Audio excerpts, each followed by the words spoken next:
When you go into Open Table and you can't get a reservation somewhere, you go into Resi, you can't get a reservation, but your restaurant didn't get any sort of recognition. Michelin is like a vampire. Vampire's not just gonna come into your house, they have to be invited. Oh yeah, knock knock. There were surprises all around. Maybe the cheesesteak is our taco. This is Water Cooler, where we sit down with Inquirer reporters to talk about the stories behind the headlines, the trends shaping Philly, and what it all means for you. Let's get started. Today we're at the Water Cooler with Inquirer food writer Kiki Aranita to talk about the stars shining over the city of Philadelphia. Despite it being a cloudy day, which means you can't see stars. But these stars are different kind of stars. Michelin stars. The Michelin Guide came to Philly, and we were lucky enough, out of the hundreds, thousands of restaurants in Philadelphia, to receive 3 Michelin stars. Her Place Supper Club, Provenance, and Friday, Saturday, Sunday. And Pietramala received a green star for sustainability. Exactly, and about 31 other restaurants received a recommended. Recommended or a Bib Gourmand. I'm curious if, from a food industry perspective, did we do well? We did very well because we really got a lot of restaurants in the guide. And remember, we're sharing this guide with Chicago, Washington, D.C., Boston, and New York. So the fact that we got a lot of space in the guide, I feel like that's a very good showing. I'm not surprised that we didn't get 2 or 3 stars right off the bat, because typically when Michelin enters a new market, they start low and then they add stars as they go. Okay.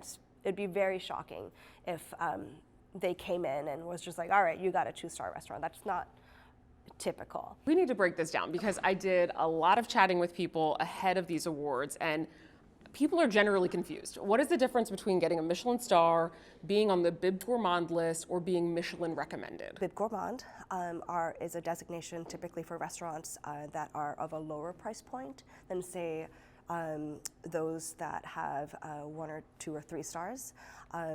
The idea behind a Bib Gourmand is good food at a good price. Okay. And Michelin recommended. So these are places that are not quite at star level, but they serve good food and use good ingredients. We did not receive any 2 or 3-star designations, but we did get, of course, as you mentioned, 3 1-stars. These are tasting menus. These are experiences when you go to eat there. Is that reflected in the other designations as well? I would say the recommended restaurants are a bit of a grab bag, and traditionally Michelin does seem to prioritize fine dining. This is not always the case, but as you can see in Philadelphia, our 1-stars are all fine dining. Let's go back to the hierarchy of things here. We know that a 3 is better than a 2 is better than a 1, but when it comes down to Bib Gourmand versus being Michelin recommended, what's the difference here? Is one higher than the other? No, not necessarily. Michelin recommended is simply that, it's recommended. It says nothing about the price point, whereas Bib Gourmand, intrinsically, the designation is in reference to the restaurant's price point. Let's take a step back. Okay. The award ceremony here in Philadelphia. There were surprises all around. It was a lot going through this list and trying to make sense of these different designations has truly been what I think sports fans experience when they are analyzing plays. I was watching from home on a cell phone and simultaneously watching my social media feed as people reacted to which restaurants were getting which designations. And people were shook. What were people saying? They were upset that their restaurants that they love and they go to all the time weren't on that list. We heard a lot of disappointment that Mon wasn't on that list. We heard a lot of disappointment that Kalaya did not get a star. And so I'm curious if that was the same sentiment that was felt by people in the industry. Yes, we were surprised that Mon didn't get any sort of recognition. I was also surprised for other places as well. I would have thought that places like Tabacho, I would have made an excellent candidate for a Bib Gourmand. I would have definitely suggested that Ogawa would be a great candidate for a recommended restaurant, if not even a star. I think their service and their food is absolutely top-notch and on par with the other Michelin-starred restaurants I've dined at around the world. That says a lot. Yeah. When I was going around before the awards and asking people in different neighborhoods, who do you think should get a Michelin star? A question that I heard time and time again is, well, why is Michelin just now coming to Philly? So talk to me about how Michelin ends up in a city and how we got the honor of Michelin coming. So Michelin is like a vampire. Okay. You know how vampire's not just going to come into your house? they have to be invited. Oh yeah, knock knock. Yeah. So same as Michelin. Like Michelin's just not going to go and start reviewing restaurants all over the place. Who invites them in? In our case, it was the Philadelphia Convention and Visitors Bureau. What kind of investment did they make in order to get Michelin to come here? They have not released that exact figure, but we can hazard a guess. So for example, when the Michelin Guide entered Atlanta, Atlanta's Visitors Bureau struck a deal with them that was $300,000 per year over a 3-year period. Okay. Other figures that I've seen range from like 1 to 1.5 million. This pays for the Michelin inspectors coming in, the meals that they eat, they're staying at hotels, I would imagine. Does it also reflect the amount of restaurants in the city that the Michelin inspectors go to? If we have a larger amount, they go to more restaurants, or a lesser amount, less? No, I mean, I don't think that's a correlation we can really make. Okay. If anything, we don't have that data. What does that mean for the Philly restaurant scene? Is there a Michelin X factor? How much do these restaurants that have a star or are recommended, how much do they stand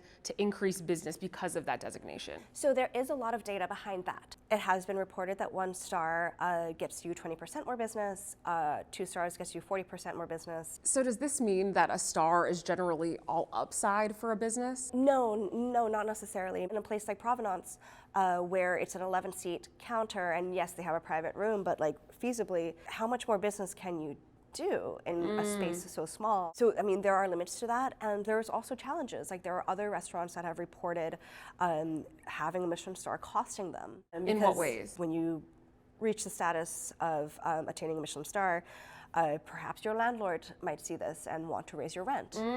Your staff will see this, and being employed by a starred restaurant, they might expect greater compensation. It could mean that your guests expect higher standards in your dining room, in your seating, in your glassware. What about Philadelphia? How is all of this fanfare around the stars that we have now, the recommended restaurants that we have now, what is that really going to do for the restaurant scene here in Philadelphia? So first of all, the Michelin Guide is an international guide. Okay. So this really puts Philadelphia's restaurants on an international culinary stage, where we are trying to get the attention of diners who otherwise don't know anything about Philadelphia's food scene. Okay. We are on the cusp of having a really, really wild time in Philadelphia with the World Cup and the 250th birthday. All the things that are coming to Philadelphia very, very soon are going to bring international tourists to our city. And presumably into our restaurants. Correct. Right, they have to eat. I think it's possible that we might have some restaurants going out of their way in a similar manner to impress their guests. My hope is that they just make really great food. But yeah, we might get to see some more tasting menus perhaps. Mark Vetri himself said that Michelin coming to Philadelphia, he hoped at the very least would just have more foreign eyeballs on the city. I hope those foreign eyeballs don't just land on 34 restaurants, is Right. what I'm saying. And some of them should go to Chinatown, which was completely left off of the guide. For Philadelphians sitting at home right now, a little upset that their restaurant that they love did not get a recommendation, what do you tell them? First of all, don't be upset. Okay. Like, a Michelin star isn't everything. At the end of the day, restaurants are just trying to survive and do the things that they love and serve the food that they love. So go and support them and go and discover new places. A Michelin star isn't everything. That's what I love about the 76, because it's got a whole large swath of the city covered when it comes to various cuisines and experiences and price points, honestly. I feel like I'm being paid to say this, and I am being paid to be here, but not to say this. No, it's a great, great list. It was a huge endeavor, and I think it is really, truly representative of how Philadelphians eat right now. Yeah, so go out, eat food. Come say hi to me and Kiki. Tell us what you like, too. Yes. Anywho, Kiki, thank you so much for being here at the water cooler today. Thank you so much for having me. One day we'll get a water cooler.